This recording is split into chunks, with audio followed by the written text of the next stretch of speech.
Olá, que prazer estar aqui mais uma vez para dar continuidade ao nosso curso de Direito Administrativo e principalmente de um tema que eu adoro, que com certeza é aquele tema que mais me incentiva a estudar dentro do Direito Administrativo: Princípios da Administração Pública. E se você ainda não é inscrito ou inscrita no nosso canal, clica aqui, viu? Agora para se inscrever. E logo na sequência aqui em cima tem um sininho do próprio canalzinho do YouTube. Então você vai clicar nesse sininho para que você seja notificado ou notificada sempre que eu postar um novo vídeo. Aí, ó, por último, aqui embaixo na descrição do vídeo, logo aqui na explicação, você vai encontrar um link para fazer o download do meu novo e-book, que vai facilitar e muito o seu processo de preparação a partir de agora. Combinado? Vamos lá então, vamos dar continuidade ao nosso curso de Direito Administrativo.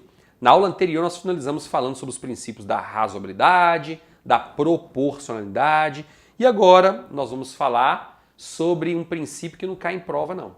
Ele despenca, ele chove em prova. Princípio da autotutela. Gente, o que é esse princípio da autotutela?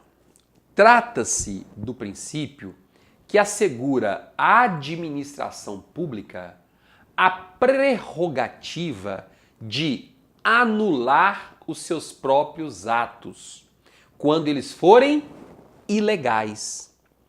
Então veja, se a administração pública descobriu que em determinado momento ela editou um ato administrativo ilegal, ela mesma pode chegar e anular aquele ato, independentemente de autorização do Poder Judiciário, independentemente de requerimento de alguém. Ela descobriu, foi uma anulação de ofício, ninguém disse isso para ela.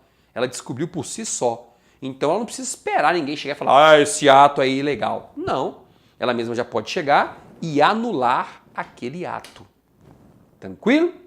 Agora grave uma coisa importante. Para que ocorra a anulação de um ato administrativo, é imprescindível que ele seja ilegal. É imprescindível que ele seja, repito, ilegal. Atos legais, ou seja, editados em conformidade com a lei, não podem ser anulados. Vou te dar um exemplo. Em determinado momento, nós tínhamos uma lista de classificados naquele concurso público. Primeiro lugar, Coxinha. Segundo, Doquinha. E terceiro, Claudinho. Primeiro, Coxinha. Segundo, Doquinha. E terceiro, Claudinho. E aí, chegou a hora da administração fazer as nomeações. Não me pergunte por quê. Qual é o primeiro que teria que ser nomeado? Coxinha. Não me pergunte por quê. A autoridade máxima do órgão simplesmente nomeou Doquinha, que é o segundo colocado. Esqueceu do primeiro, esqueceu de Coxinha. E aí? Que a Lei 8.112/90 diz que no ato de nomeação deve ser observada rigorosamente a ordem de classificação no concurso. Então aquele ato que nomeou o segundo colocado, esquecendo do primeiro, é um ato administrativo ilegal. Por quê? Porque violou o texto da Lei 8.112/90. Só por isso. Descumpriu a ordem. É ilegal. Óbvio que ele ainda viola, por exemplo, o princípio da moralidade, o princípio da impessoalidade, mas não é esse o caso. Violou diretamente o texto da lei. E algo que viola a lei é considerado ilegal. Violou a lei, ilegal. Tranquilo até aí? Certinho? Pois bem, aí lembre-se do seguinte: ato administrativo ilegal tem que ser anulado. Essa é a regra geral. E a administração pública, ela pode anular atos ilegais independentemente de autorização do Poder Judiciário. Ela tem essa prerrogativa. É uma consequência do poder, do princípio de autotutela. Só que em alguns momentos, a administração pública ela edita atos legais em conformidade com a lei. Só que aí ela percebe que, apesar de legal, aquele ato administrativo não tem como mais ser mantido. Não tem como mais continuar produzindo efeitos. E aí, o que a administração faz para que esse ato deixe de produzir efeitos, para que ele acabe? Ela vai anulá-lo? Ela não vai anulá-lo porque ele não é ilegal. Mas ela pode revogar esse ato administrativo. Então, grave bem. A revogação de um ato administrativo recai sobre um ato que é legal, que foi editado em conformidade com a lei. E da mesma forma, atos administrativos legais podem ser revogados sem autorização do Poder Judiciário e sem ninguém falar nada. Foi a administração que decidiu fazer aquilo, revogar e ponto final. Ficou claro para você? Tranquilo? Então lembre-se, viu? A diferença entre anulação e revogação. São dois institutos diferentes, mas todos os dois consequência do princípio da autotutela. E o princípio da autotutela encontra fundamento onde? Encontra fundamento na súmula 473 do Supremo Tribunal Federal. E o que é que diz essa súmula? Ela diz o seguinte: a administração pode anular seus próprios atos quando eivados, quando contaminados de vícios que os tornam ilegais. Tá vendo aqui, ó? Anulação, ilegalidade. Porque deles não se originam direitos. Ou então a administração pode revogá-los por motivo de conveniência ou oportunidade, respeitados os direitos adquiridos e ressalvado em todos os casos a apreciação judicial. Fabiano, tem como você me dar um exemplo de uma revogação? Trocentos, mas vou te dar só um. Suponhamos que Coxinha tenha comparecido até o departamento pessoal do órgão e solicitado uma licença para tratar de interesses particulares. Está prevista lá na Lei 8.112/90. Ele solicitou uma licença pelo prazo de 2 anos e ela foi deferida. Quando Coxinha foi solicitar a licença, lá no setor que ele trabalhava eram 5 servidores. Ele e mais 4. Assim que foi concedida a licença para ele, 3 meses depois, esse servidor aqui, ó, se aposentou. Esse servidor aqui, ó, faleceu. Só tem 2 servidores no órgão. Detalhe, um deles passou num concurso público em outro cargo inacumulável e vai deixar o órgão para tomar posse daqui a alguns dias. Quantos servidores vão ficar no órgão? Umzinho. E isso aconteceu no prazo de uns 2, 3 meses só. E agora? E agora que, apesar de ter concedido aquela licença para tratar de interesses particulares a Coxinha, sabe o que a administração vai fazer? Revogar essa licença. Por quê? Porque não é mais conveniente, não é mais um momento oportuno para manter aquela licença. Tanto é verdade que quando Coxinha a solicitou e quando ela foi deferida, a administração deixou isso bem claro para ele. Ó, a princípio é de 2 anos, mas nós podemos revogar essa licença a qualquer momento, se for necessário. Ele já estava sabendo. Então essa é a diferença entre revogação e anulação. Beleza? Vamos lá. Eu trouxe um enunciado aqui que caiu numa prova de técnico para o Ministério das Comunicações, provinha do CESP, e que foi considerado correto esse enunciado. Olha o que ele diz. Segundo o entendimento consolidado pelo STF, qualquer ato da administração pública que repercuta no campo dos interesses individuais do cidadão deverá ser precedido de prévio conhecimento administrativo, no qual se assegure ao interessado o efetivo exercício do direito ao contraditório e à ampla defesa. Tá ok? Em outras palavras, se em determinado momento a administração vai anular um ato administrativo, ela não tem escolha. Ela tem que instaurar um processo administrativo e, consequentemente, em virtude daquele processo administrativo, garantir o contraditório e a ampla defesa àquele que era beneficiado pelo ato que agora está sendo anulado. E da mesma forma, ainda que nós falemos de revogação, Se a revogação de um ato for repercutir diretamente no campo individual de um cidadão, em interesses individuais, a administração vai ter que assegurar o contraditório e a ampla defesa. Antes de realizar essa anulação ou essa revogação, ela tem que ouvir aquele que vai ser prejudicado pelo ato, no caso de anulação ou revogação. Vai ter que lhes assegurar o contraditório e a ampla defesa. Tá bem? Então, basicamente, é isso que eu quero que você entenda sobre o princípio da autotutela. E o mais importante é, não confunda autotutela com o princípio da tutela. São dois princípios diferentes. Autotutela versus tutela. Tá bem? Daqui a pouquinho eu vou explicar a diferença. Antes disso, eu quero falar com você um pouquinho sobre o princípio da sindicabilidade.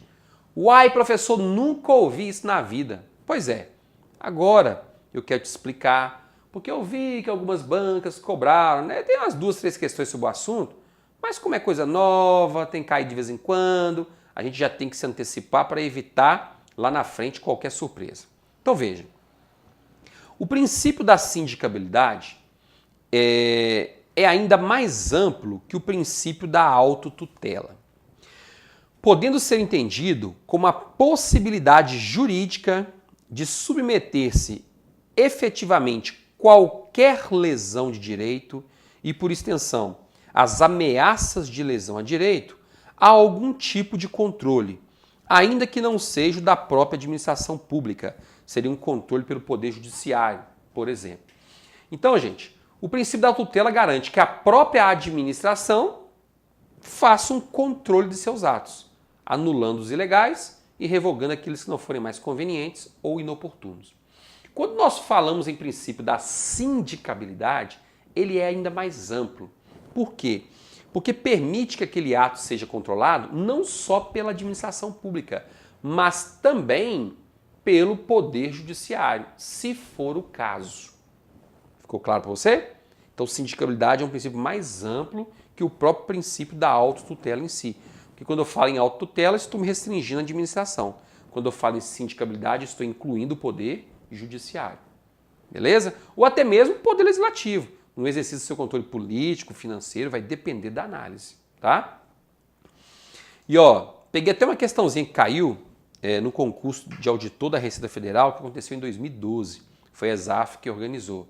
Aí a questão diz o seguinte: a possibilidade jurídica de submeter-se efetivamente qualquer lesão de direito e, por extensão, as ameaças de lesão a direito a algum tipo de controle, tá vendo? A algum tipo de controle, denomina-se o quê? Princípio da sindicabilidade. Portanto, letra B. Tá ok? E eu disse agora há pouco, né, para você não confundir o princípio da autotutela com o princípio da tutela, também chamado de princípio do controle. Por quê? Olha só. O que é esse princípio da tutela, também chamado de princípio do controle? É o seguinte.